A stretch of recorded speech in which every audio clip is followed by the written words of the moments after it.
They told me for years there was no money in podcasting. Well, they were all wrong. TradeTalks has a wild ride. So you started out as a global market supporter, trader, into media. So kind of take me through all that, how you started in like financial media, a reporter, trading, and how'd you get into media? Because you are really damn good at it. So I don't know how you go from like a trading like on the mid, like Chris Dearborn on his desk, to I'm Joe Malandrino, welcome to Nasdaq Trade Talks, and boom. So take me through that road. It's like you evolve as you learn the podcast industry. So I started off in trading in 1998 on the institutional equity trading desk. And the last desk I was on, they shut down the equity division in its entirety going into the financial crisis. So seeing that the industry was evolving, I decided to make a career shift. I was hired at TheStreet.com. The former director of research on the desk I was at prior was co-managing Jim Cramer's charitable trust at The Street. Mm-hmm. They opened up an options trading product, and she asked me to come on and run that. I met Cramer. I sat outside of his office for 5 years. And one day he turned to me. He's like, Jill, you know the markets. Go down to the New York Stock Exchange, start reporting. So from there, I worked. That was when I was first introduced to Nasdaq, because, Will, as you know, Nasdaq will engage outside reporters to help support their listed companies, their business partners. So that's how I first hooked up at Nasdaq.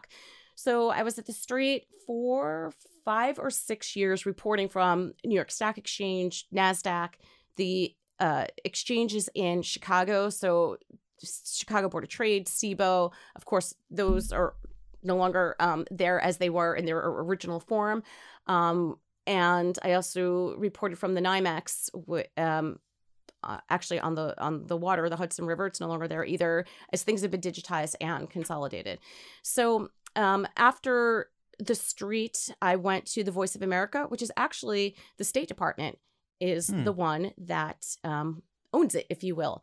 It was born out of World War II as an agency to provide news around the world. So they have media outlets in virtually every country on the planet to give them news from America that was less propaganda, if you will.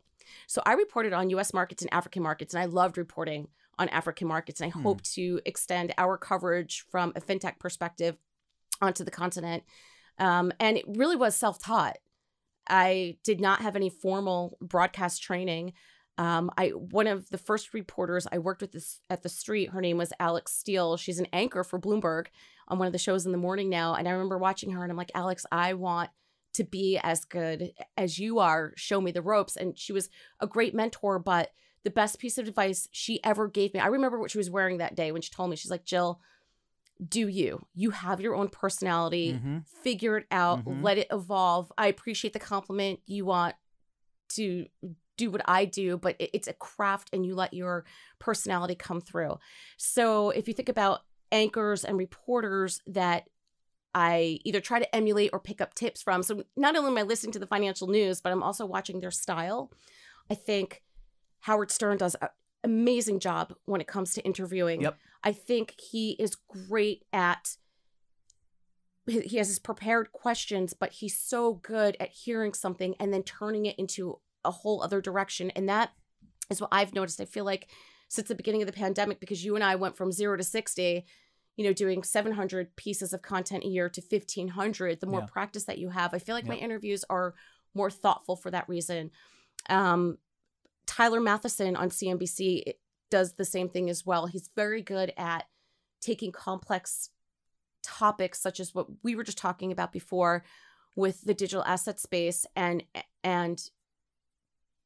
asking questions in a way that makes it more layman's terms. So for me, if I have a question, I need follow-up, I know my audience does too. Yep. So I'm trying to be more thoughtful with my interviews. And that really has been the epiphany moment for me. And those are the type of styles that I try to emulate.